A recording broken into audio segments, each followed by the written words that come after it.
আজ 15ই জানুয়ারি 2026।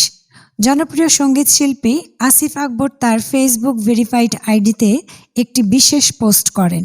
তিনি সেখানে উল্লেখ করেন, মহাত্মা গান্ধী, ইন্দিরা গান্ধী, রাজীব গান্ধী, শেখ মুজিবুর রহমান, শহীদ জিয়াউর রহমান থেকে শুরু করে শহীদ শরীফ ওসমান হাদি, তাদেরকে বিদেশি কেউ হত্যা করেনি, হত্যা করেছে নিজ দেশের লোক।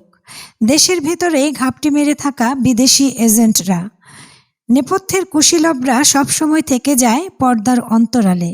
সুতরাং দেশে মোতায়েনকৃত বিদেশি দালালদের চিনে না রাখলে ইতিহাসের রং সবসময় একই রকম নৃশংসই থাকবে। এরা সংখ্যায় কম, এদের পৃষ্ঠপোষকরা অনেক শক্তিশালী, কূটকৌশলে সিদ্ধহস্ত। এরা যে কোনো সুযোগের সর্বোচ্চ ব্যবহার করে।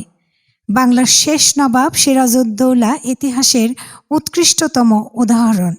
তারপর তিনি বলেন, সবার আগে বাংলাদেশ, ইনকলাব জিন্দাবাদ, বাংলাদেশ জিন্দাবাদ, ভালোবাসা অবিরাম।